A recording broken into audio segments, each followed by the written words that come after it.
So I've been playing with Refir for quite some time now. Trust me, it's really awesome.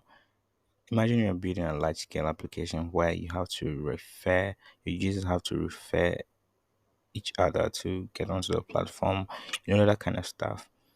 So Refir is actually awesome. So let's just go through the docs quickly. So I'm using React Next.js, of course. So I'll just first install it with npm or yarn, whichever you choose to. All of them works best. Then we have to configure our API key, which is we have to import Refire from the Refire hook, and we call a new instance of the Refire from the Refire hook. So we configure it with our API key. Okay, so now let's talk about adding users. This is very simple. Let's get back to the application. Um, we'll come back to this place.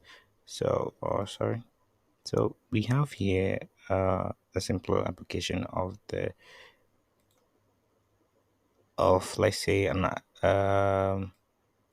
application where users sign up and to they'll see their referral codes. So we import all these stuffs, all these plenty stuffs over here. First, so we set up our refire, we create a new instance of refire, and this is my API key.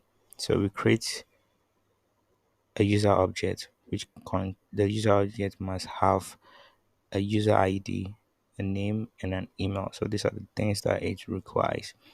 If you don't have a user object, it pretty much won't work. As far as the docs I'm concerned, the docs says that yeah, we need to have the you have to set it as a use state. It depends on how you want to set it. I wanted to set it in a way that I would be able to move back and forth um, smoothly. So we have the user UID, the name, and the email. All of them are strings. Just remember that. So we create a function where we can add users. So in this case, we are going to use a button. Sorry, we are going to have a button for that. So we are going to we create our function where that anytime we click on the add user, it fires it up and add the users onto our platform. So we create a variable or we create a variable called success. So this variable is going to store the refire hook and its special function, which is the add user function. So we use the add user function that it has from that is coming from refire, of course, and we pass in our user object. So as you can see, we have the user object being passed onto this.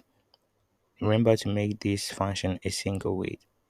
So we just create a condition. If this variable is successful, then we console log the user has been added. Else we console log an error.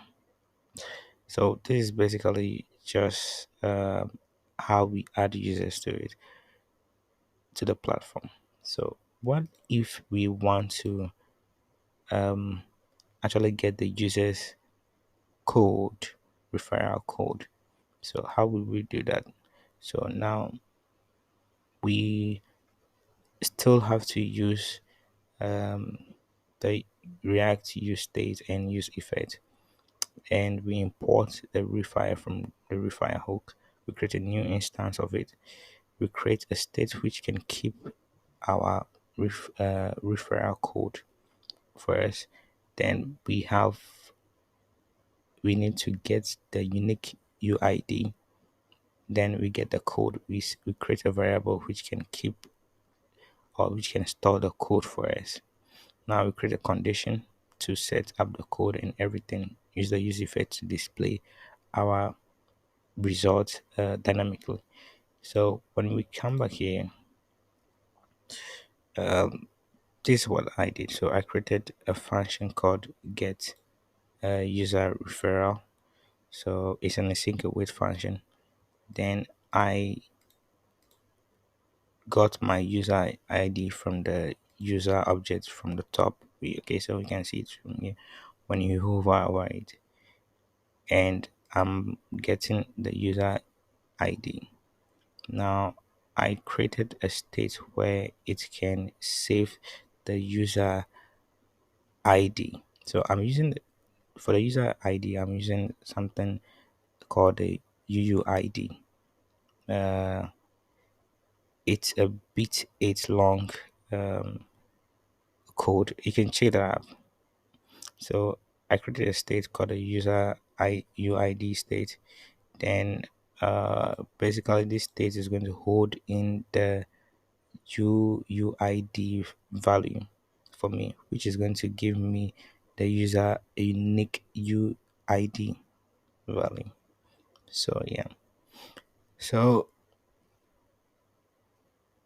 we I'm just okay, so this is just storing this is just storing the user ID into the function, the set user UID function. So for us to get the code, we create a variable called code. Then we await from the refire hook. We pass in a unique function coming from refire, and we pass in the ID that we have over here into it. So, and I want to dynamically show the users that okay, this is your code, this is your referral code. So I created a state also which will also show the user um, their code upon adding or upon signing up. So if there's an available referral code, then we console log the referral code, else we console log error. So we have the use state over here for me to basically um, show the user's referral code onto the UI or onto the screen. So this is just it. So we have a button here, which is when you click on it, we'll get the we fire up the get user referral code. That is also on the top here. We have the add user to um, we have the add user button, which not the add user button. Sorry, we have the form. I have a form over here, which I am on submit of this form will fire up the add user function. So so also I have another button here which can show me the referral code if if the user exists or if the user have signed up for the platform on the platform. So this is basically saying that if there's a referral code, then show that show them their referral code. If not, then show nothing. If not, then show an empty string. So let's try this out and see what happens. So let's say the name of the user is called um, Ali. Then his email is Fali mail. Go add this user. So yeah, immediately I add the user. It gets the shows the user's referral code over here. So Refi is pretty awesome. I hope you would try to use it. So let's go back to the dashboard, my dashboard from Refire. So I have a bunch of users over here and go back to my users. You can see that all the users that I've used are over here. We added Fali, so let's check Fali. So voila, this Fali with his unique ID. This is Fali's name. This is Fali's email. He has 0 people he has invited. This is Fali's referral code. So this is awesome, and to me, it's pretty amazing and it's pretty cool. So yeah, that's just it. Refir is awesome.